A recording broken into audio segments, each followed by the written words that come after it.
PayPal announced yesterday that they would no longer be opening a global operations center in Charlotte, North Carolina, after the state's passing of the controversial bathroom bill.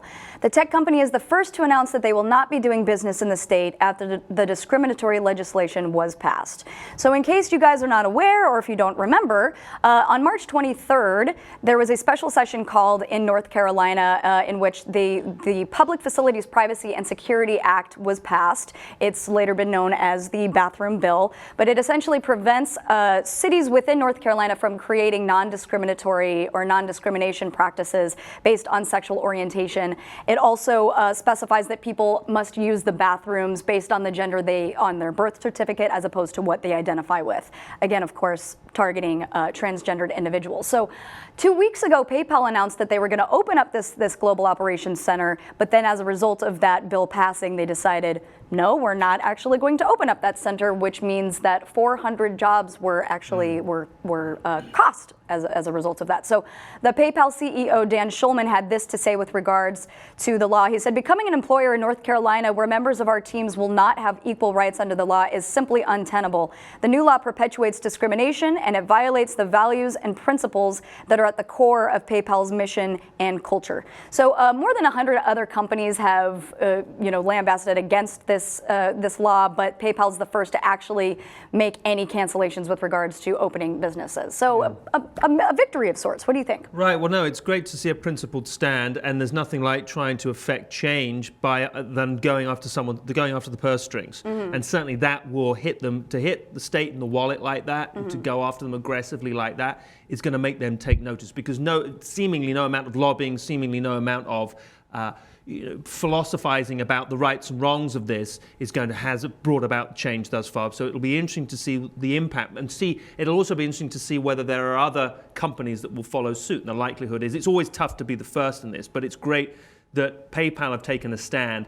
They are obviously a significant player within the tech community, and it'll be interesting to see what other companies follow suit, because they won't be the only one. Right, exactly. I think you really hit the nail on the head with regards to, pulling on their purse strings, because there's already been a lot of, social movement protests within the state of North Carolina. But I agree. I think that this is probably going to be the best area to actually enact any sort of change. So even North Carolina Governor Pat McCrory said that despite the decision, that PayPal will still be offering services there. But, still 400 jobs, that makes a big difference within, a state's economy.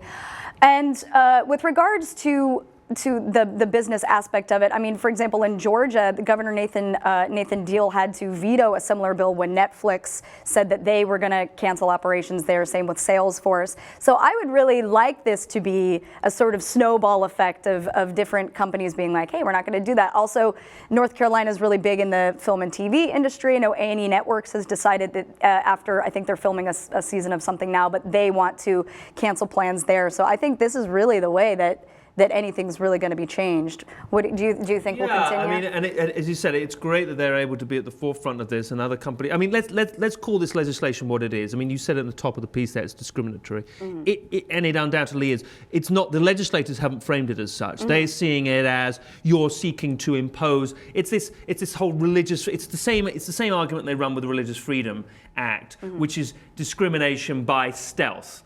It's what. You're imposing your views on me and it makes me feel uncomfortable. Therefore, you have to, you can't do that. But it's really, let's just call it what it is. And it's great. I think this is a great example of calling it as it really, truly is. Well, and then especially considering this, I mean, the bill was passed as a result of in Charlotte, they were trying to expand, the definition of discriminatory practices. They were trying to include LGBT community. But then, this secret session that was called and passed within, several hours, they wanted to undo all of that. So we're really seeing the backlash against this crazy bill. But so Shannon Minter, who's the legal director of the National Center for Lesbian Rights, basically, voices our opinion with regards to if this is going to be a sort of snowball effect, says it brings enormous visibility to the issue and helps enormously with public education.